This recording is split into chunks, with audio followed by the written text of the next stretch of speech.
In this video, I'm going to give you 3 secrets to changing your relationship with rejection. Are you someone who suffers from the anxiety of getting rejected? Does it stop you from taking risks? Whether it's approaching someone in real life, messaging someone on an app, or going on a first date with someone? Maybe you just feel this socially in general. This sense of anxiety at talking to other people and them rejecting you. You might even feel it in your professional life, that there are risks you don't take, calls you don't make, opportunities you don't ever put yourself up for because you're terrified of the rejection that could ensue. So how do we begin to reduce our sensitivity to rejection? Number 1, appreciate that rejection is complex. Other people have all sorts of reasons for rejecting us. It might be that you're not their type, which has nothing to do with how attractive you are. It's just that you're not their type. It may be that they're looking for something superficial purely. It might be that they are still hung up on their ex. It might be that they're hungry. It might be that they weren't hugged enough as a child. There are so many reasons why someone might have rejected us that have nothing to do with our true value.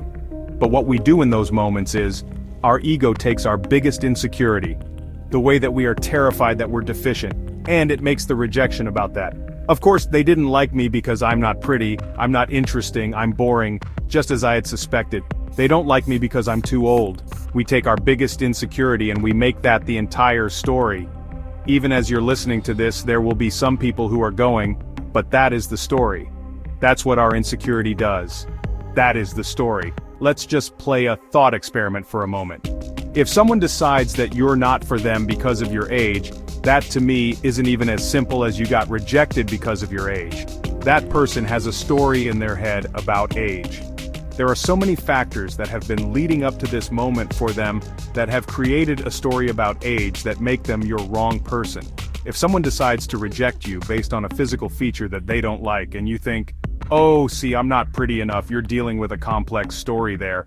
You're dealing with a person operating on a certain level of the person that I fall in love with has to look exactly like this. Therefore, we're dealing with all sorts of issues of what that person is open to, the ways that person has constrained themselves in their love life, the way they have a very one-dimensional view of what attractive is. This is still a complex issue, even when they've told themselves it's about this very specific thing.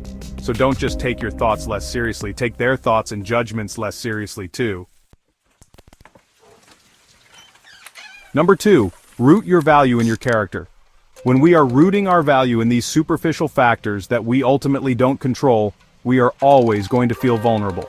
I have come to believe so much in my life in the value of doing things every day that contribute to your character, your integrity, the kind of person you want to be. Make moves every day that bring you closer into alignment with the values that you want to practice in life. The antidote to the person who thinks they have no value whatsoever, and the person who thinks all their value is in something superficial like their looks, is to do something today that makes them genuinely proud of themselves. If we make ourselves proud for being the human that we want to be, not for having the impressive thing we want to have, but for being the human being, the person we want to be, we will start to worry less about whether someone else likes us. Because the more proud we make ourselves, the more we will come to like ourselves. And we won't look to the outside world to validate us in that way. I know that in the last few years of my life, I've gone through several different major challenges. My having dealt with those challenges and the way that I've shown up in my life and the loving person that I've been to people in my life and the ways that I've been strong and resilient have built an immense amount of pride in myself. And it doesn't mean that I have absolutely zero sensitivity to rejection. It just means that there's only so much that someone, especially someone who doesn't know me that well, there's only so much they can do to get through. Because I'm really proud of myself. No one can take that away from me. I'm really proud of the person that I am. What that means is, I don't actually put my stock in some of the superficial things that I might have put my stock in as a younger man. If I think of myself at 21, looking across the room and sort of wanting to know if that person over there thinks I'm attractive, can I tell from the way this person is looking at me that they think I'm good looking or attractive? That's me putting my stock in something else, and I don't put my stock in that anymore. It's not that I don't like to look good, it's not that I have zero vanity, it's just that that's not what I really give a about being judged on. I don't put a picture on Instagram and wait for people to go, you're so good looking, you're so this. I don't give a I really don't, because that's not where I put my value.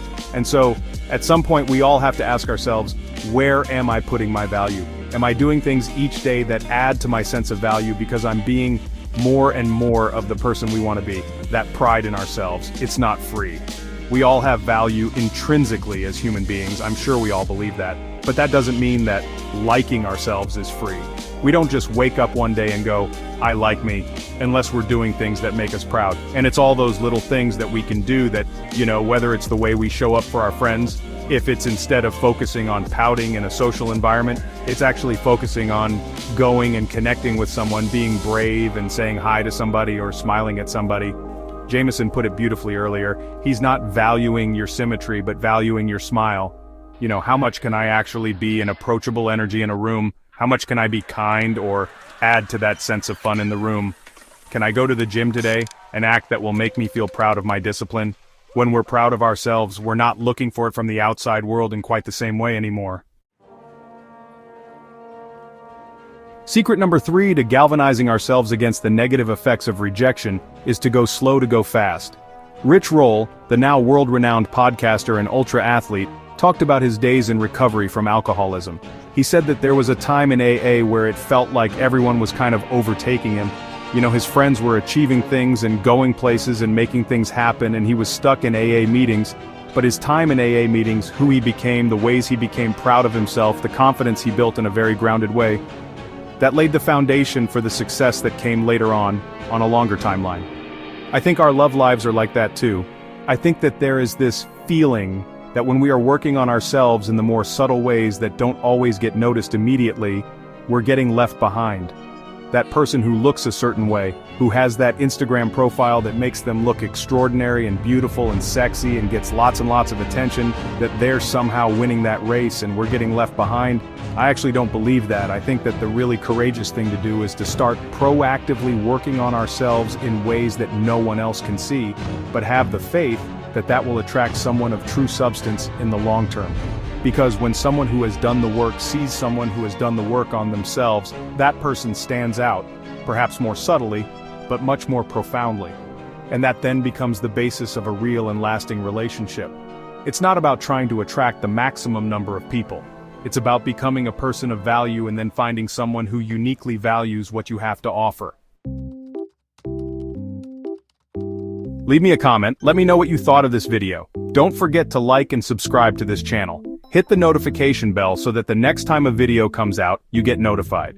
If you like this video and this kind of content, and working on your confidence is a priority right now, this year we have our final virtual retreat confirmed. It is happening from November the 11th to the 13th. This is a 3-day immersive coaching experience. Live with me. I hope that you join us.